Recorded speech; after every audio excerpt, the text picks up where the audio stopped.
Sa nakaraang episode, ang bida nating si Cry ay isang low-key na overpowered na bayani at siya ay ang leader ng pinakamalakas na squad na tinitingala ng karamihan. Lahat ng mga adventurer sa lugar ay gustong makapasok sa squad nila subalit suntok sa buwan sa kung sino ang magtatangkang pumasok dito.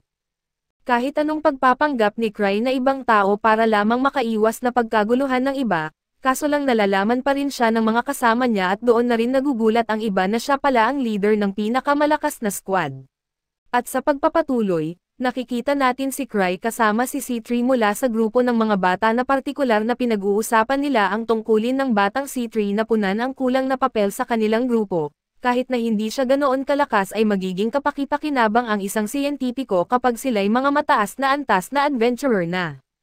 Sabi ni Cry na walang masama sa pagiging isang alchemist kaya't bumalik tayo sa kasalukuyan, kung saan sinabi ni C3 na ang slime na ibinigay niya sa kanyang kaibigan ay patuloy na nag-e-evolve at nag-a-adapt sa kapaligiran, pinapahusay nito ang mga kakayahan nito pero salamat sa mga pagbabago na ginawa niya at hindi ito magdudulot ng kasamaan sa kanila bagkus sa kanilang grupo lamang ito ligtas. Habang iniisip ni Cry kung bakit siya dinala ni C3 sa mga batang alaga at napagtanto agad ni C3 na maaaring tumakas ang slime mula sa silid, dahil ang mga slime ay mahilig sa mga basang lugar at malamang tumungo ito sa banyo at baka dumaan sa imburnal. Masaya si C3 sa ideya na tama ang kanyang hinala subalit mas lalo namang nag-alala si Cry sa isipin na ang slime ay posibleng magdulot ng aberya sa lahat ng tao sa lungsod. Sinigurado ni C3 na walang masamang mangyayari at kaya niyang alagaan ang sitwasyon at gayunpaman, mayroon pa siyang ibang bagay na kailangang asikasuhin tulad ng pugad ng puting lobo na nasa ganap na kaguluhan. Tandaan natin na may isang malaking grupo ng mga elite na mangangaso na papunta upang mag-imbestiga, at ang Akashic Tower ay naghahanda para sa isang malawakang atake sa takot na baka atakihin sila ni Cry at gayunman, abala si Cry sa pag-aalala tungkol sa maliit na C3. Samantala si Anger ay naguguluhan kung dapat ba niyang pangunahan ang mga mangangaso o hayaang gawin nila ang kanilang nais, dahil bawat isa sa kanila ay may mataas na kakayahan at ipinaalala ni Cry na ang krus ang naging dahilan kaya siya napili para mamuno, kaya't napilitan si Anger na kunin ang pamumuno at tinawag ang atensyon ng lahat upang tanungin kung may nakaharap na ba ng slime sa kanilang buhay. Lahat ng adventurer ay nagsabing wala pa sapagkat wala namang dahilan para makipaglaban sa slime, pero nagtanong si Anger kung mayroon silang armas laban dito at isa sa kanila ang nagpayo na mabisa ang mga espada laban sa slime, pati na rin ang lahat ng klase ng mahika at biro ng iba kung bakit hindi gamitin ang spray na pampatanggal ng amoy para magmukhang insekto ito at maapektuhan.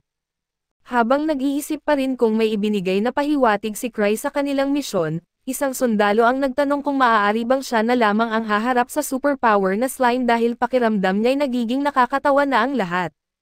Subalit binalaan siya ni Anger na walang magsayang ng kanilang buhay sa isang laban na walang saysay. Nagpatuloy ang usapan hanggang dumating ang isang babaeng may pulang buhok na nagpakilala bilang Whitman na isang alchemist. Nagulat si Anger dahil hindi niya inaasahan na may ipapadalang alchemist si Cry para sa kanilang misyon. Ikinwento ni Talia na minsan silang magkasama ni C3 sa kanyang laboratorio kung saan sinuri nila ang mga slime at ang potensyal nito at dahil dito, naniwala si Anger na magkakaroon sila ng bentahe laban sa mga slime at nagkaroon siya ng espesyal na opsyon para tapusin ang mga ito. Bagamat agresibo ang pamamaraang ito ay nakatuon lamang ito sa mga slime at samantala, sinimulan ni Noctis ang kanyang perpektong plano na kahit hindi natin naririnig ang detalye, ay naglalayong tapusin ang mga mangangaso sa pugad at dahil sa bagong impormasyon ay inutusan ang lahat na mag-ingat laban sa mga slime at multo, at na may gagamitin silang whistle kung sakaling may problema. Lahat ay nagsimula sa kanilang hiyaw ng digmaan upang mapapabilib si Cry at pagsapit ng hapon. Ang tanging ulat ng kaaway ay ang mga sundalong lobo lamang kahit halos nasuyod na ang buong silid sa loob ng isang araw, ilang mga sugatan ang ginagamot na ng rescue team. Gayunpaman dumating muli ang napipikon na adventurer na kilalang reklamador na sinabing nasasayang ang buong araw nila at gustong umalis, pero hindi siya pinayagan dahil nagpapatuloy pa rin ang misyon at bago umalis ay binalaan siya ni Anger na mag-ingat sa mga slime, ngunit naiinis na siya sa mga kalokohan na naririnig. Sa kanyang paghanap ng lugar para sa pansariling sandali ay inisip niya pa rin na si Cry ay duwag sa pagpapaliban ng oras nila bilang isang level 8, bigla siyang nakarinig ng mga kakaibang tunog mula sa kagubatan at malalakas na yabag na nagpasya siyang mag-imbestiga. Si Noctis pala ang may kagagawan at dahil nakuha niya ang isang boss mula sa pugad para sa kanyang eksperimento, may mga kasamang sundalo na nagdududa kung susundin ba talaga ang mga utos ng matanda at ng kanyang estudyanteng mas baliw pa, may direktang utos na palakasin ang halimaw. Gayunman ay tinangkang pigilan ng adventurer ang eksperimento gamit ang kanyang espada, sinubukan na ma-surprise siya ng isang mage ngunit naging matagumpay siya kahit nagkaroon ng paso sa braso. Tinanong ng mga nagmasid kung nasaan si Cry na nagbiro ang adventurer na hindi siya kasama na dahilan upang matuwa ang mage.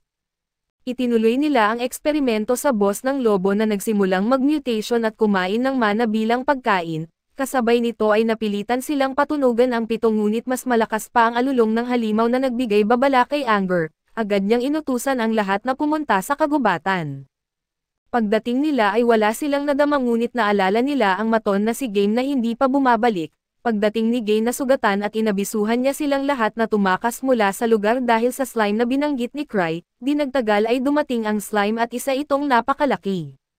Ngunit hindi nagpatalo si Anger at inutusan niyang ipapatagal sa lugar ang halimaw. Gumamit siya ng pinalakas na palaso at makikitang nasa antas-anim siya subalit sa laki ng halimaw ay hindi nakatagal ang mga puno. Kahit magkasamang mahika ng mga adventurer at malinaw na hindi nila ito matatalo agad. Si Henrik ay tumakbo upang gamutin si Jin na nagsimulang magkwento tungkol sa kakaibang resulta sa boss lobo na naging sanhi ng mutation nito sa anyong slime, para bang alam ni Cry ang mangyayari at ang katawan ng slime ay mukhang hindi nasasaktan at insulto ito kay Anger kaya't nagpasya siyang gamitin ang lahat ng kanyang mga palaso. Ngunit napagtanto niyang walang bisa ang mga pisikal at mahika na atake. Kahit ang pagtakbo ay tila tamang solusyon ngunit hindi nila maaaring iwanan ang halimaw sa mga sibilyan kaya't ang bagong utos ay iwasan ito at paligiran upang manalo ng oras at hanggang sa may pahid ng matagumpay ang potion ni Talia. Ipinapaalala niya kay Anger na kailangang mabasa ang balat ng slime upang talunin ito. Sa pagkuha ng pansin ng halimaw ay sinimulan ang plano at nang muntik na silang masapol ng berdeng slime, nagawa nilang ihagis ang bote ni Talia sa slime ng walang aberya ngunit kahit na ilalagay na ang potion sa katawan ng malaking slime, nagdulot lang ito ng kaunting pagsabog at walang seryosong epekto. Sa puntong ito ay napagtanto ni Anger na maling akala ang slime at binatikos niya ang kanyang pinuno sa pagiging hangal, dahil sinabihan sila tungkol sa isang bagay na mukhang slime pero hindi naman talaga. Sa mga sandaling ito ay dumating si C3 at ipinapaalala sa kanila na ang halimaw ay nagpapawalang bisa sa mahika. Ipinaalam din niyang nandito siya dahil alam ni Cry na magkakaroon sila ng problema sa halimaw, bagamat siya rin ang humiling kay Cry na siya ang magbigay ng mga utos sa misyon at ipinaliwanag ni C3 sa lahat kung paano talunin ang halimaw. Ang balat ng slime ay may sobrang daming mana na nagiging parang proteksyon laban sa mga pisikal at mahika na atake. Bilang dagdag na impormasyon ay sinabi niyang kahit sa mga silid na level 8 ay bihirang makatagpo ng ganitong kalakas na halimaw. Ngunit napansin niya na patuloy na natutunaw ang katawan ng halimaw kaya't posibleng hinihigop nito ang mana ng boss lobo at nagiging mahika. Nagpatuloy si C3 at sa tulong ni Anger ay nagawa niyang ipasabog ang kanyang espesyal na potion sa ulo ng halimaw, na sa hindi malamang dahilan ay labis na nakaapekto sa slime at nagtaka si Anger kung ano ang nasa maliit na capsule na iyon at ayon kay C3 na ito ay metal na anti-mana. Kasabay nito ay dumating si Ger sa kanyang lumang kasuotan at malungkot na hindi siya makakasali sa labanan ngunit siya ang nagdala kay C3 ng mabilis sa aksyon, dahil gaya ng alam natin at hindi naman ganoon kalakas si C3 sa pisikal na laban. Habang iniisip ni C3 kung sino ang may kagagawan sa mga nangyari at si Noctis ay dismayado na hindi nagtagal ang kanyang destructive tactic, at si Sofia na lamang ang natirang maaaring magdepensa sa kanya at sinabi ni C3 na ang Akashic Tower, isang grupo ng mga nag-iimbestiga sa pagkontrol ng mga treasure chambers ay pinamumunuan ni Noctis. Paglikha ng ganitong halimaw ay maaaring gawa lamang ng isang doktor na itinaboy noon, dahil dito ay iminungkahi ni Talia na maghanap sila ng mga nakatago na pasilidad dahil doon mas malamang nagaganap ang mga eksperimento. Ang unang gagawin ay ang pag-interrogate sa mga mage at ipinapaalala ni C3 na wala na siyang metal na anti-mana, kaya't magiging mahirap talunin ang isa pang halimaw kung sakaling lumitaw muli ito.